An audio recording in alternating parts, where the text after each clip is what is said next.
Alright guys, I'm a complete idiot. I forgot to add the microphone, so this is a redo of the first video I just made, but I had to delete that and redo this one. Okay, so I just talked about everything. I didn't upload it because I don't want to talk about it all over again because it's going to be too much. I want to make this like a short video, like maybe like a 3 or 4 minute video.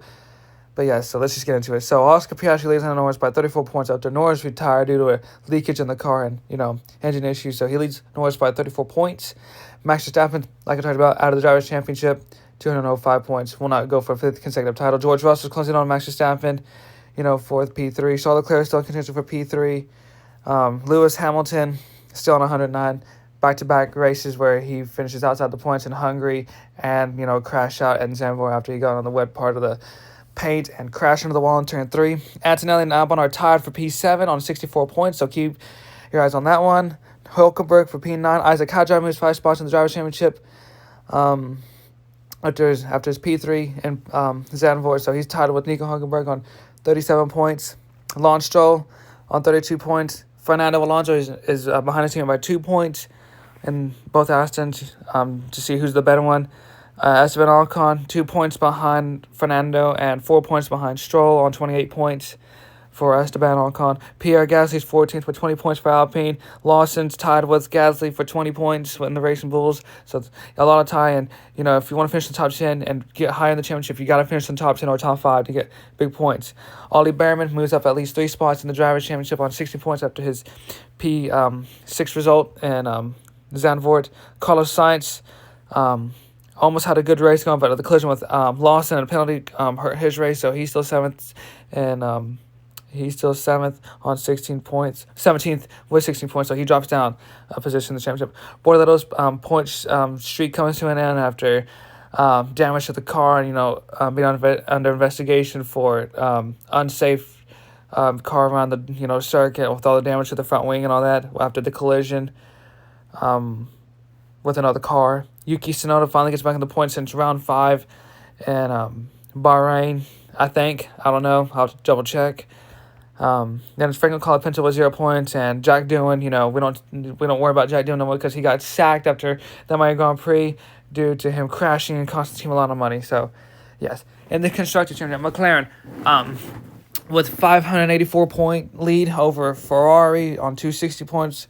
Mercedes, still third on 248 points. Their battle for P2 continues to heat up. They're only 12 points behind Ferrari after, Ferrari had a double DNF due to Hamilton crashing in turn 3 and Kimi Antonelli taking out Charles Leclerc.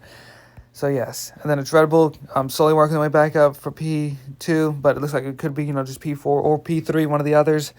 Williams have now get back in the points, so they're still P5 with 80 points. Aston Martin still 6th in the championship on 62 points. Racing Bulls are 2 points behind Aston Martin. Kick Sauber fall to 8th. They're now 9 points behind Racing Bulls and at least 11 points behind Aston Martin for P6. Then it's Haas and P9 on 44 points as they continue to inch closer and closer for P6.